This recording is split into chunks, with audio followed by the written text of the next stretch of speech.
Assalamualaikum warahmatullahi wabarakatuh. Pemirsa yang saya hormati, pada kesempatan yang berbahagia ini kami ingin membacakan satu judul, yaitu 3 prinsip jalan dakwah.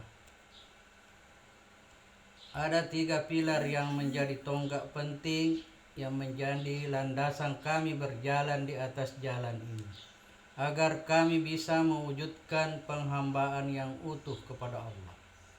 Pertama, al-iman al-kamil, keimanan yang sempurna. Di jalan ini kami selalu belajar dan berusaha melucuti semua tujuan lain kecuali tujuan mencari keridaan Allah. Kami mendengar seruan firman Allah, berusaha bergegas menuju Allah Subhanahu wa taala melebihi dari yang lain, lalu menjadikan la ilaha illallah sebagai syiar hidup dan perjuangan dalam dakwah yang menjadi jalan kehidupan. Bukan kami tak mendengar gemerlap kenikmatan di berbagai tempat, tapi di jalan ini kami dididik untuk tidak tertarik oleh materi yang menjadi gaya hidup tersebut.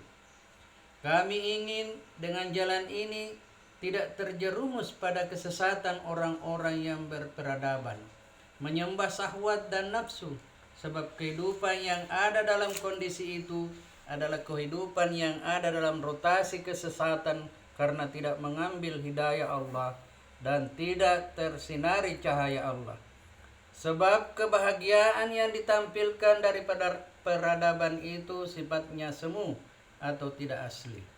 Sebab peradaban seperti itu sebenarnya peradaban yang sedang mengarah pada kehancuran.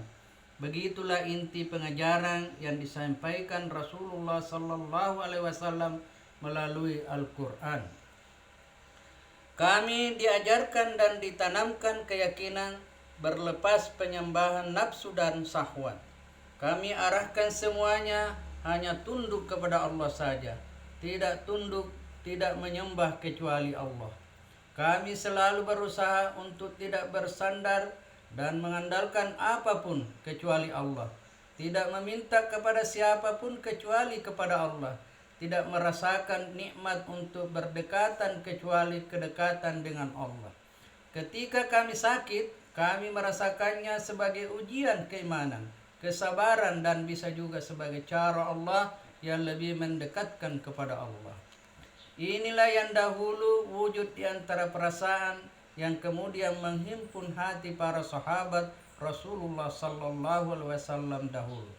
Setelah mereka tahu bahwa bumi itu diwariskan oleh Allah kepada siapapun hambanya yang dikehendakinya, dan bahwa semua urusan akan diberikan kepada orang-orang yang bertakwa, mereka bersatu dalam keyakinan dan keimanan, lalu terhapuslah sudah semua perbedaan yang bisa memecah kesatuan mereka. Hilang sudah hati yang saling menjauhi karena mereka sudah tercelup dalam sebuah celupan baru, yaitu sibgah jadidah. Sibgatullah wa man ahsanu minallahi sibgah. Sibgah Allah, dan siapakah yang lebih baik sibgahnya daripada sibgah Allah. Quran surah Al-Baqarah ayat 138. Kedua, al-hub al-wastik wa timaul qulub wa tilafil arwah. Cinta yang kuat, perhimpunan hati dan perpaduan jiwa. Melalui jalan ini kami berusaha hanya memahami inna akramakum indallahi atqakum. Sesungguhnya yang paling mulia dari kalian di sisi Allah adalah yang paling bertakwa. Surat Al-Hujurat ayat 13.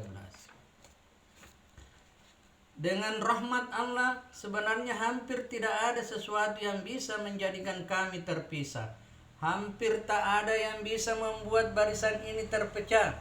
Kami ingin mengemban nama para rijal, manusia-manusia besar yang mengukir sejarah dengan tinta emas bagi kemanusiaan. Kami ingin membangun peradaban yang disebut peradaban Rabbani. Kami menjadi saudara karena Allah menghidup suburkan cinta di antara kami. Bahkan hingga kami ingin sekali memiliki sifat generasi terdahulu yang disebut itsar, atau mendahului saudaranya dari dirinya. Qul in kana aba'ukum wa abna'ukum wa ikhwanukum wa azwajukum wa ashiratukum wa amwalu fatumuha wa tijaratun tahshawna kasadaha wa masakina turdawnaha ahabba ilaikum minallahi wa rasulih wa jihadin fi sabili fatarabbasu hatta ya'tiyallahu bi amri wallahu la yahdil qaumal fasikin.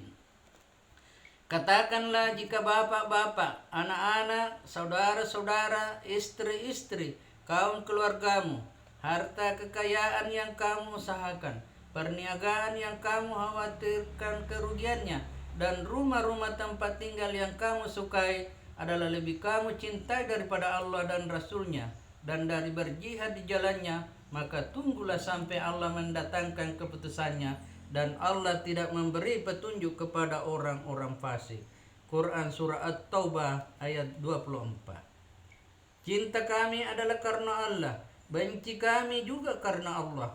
Apa yang kami persembahkan karena Allah, kehidupan kami tenggelam dengan cinta agung ini, dan dengan cinta itulah kami akan perangi manusia.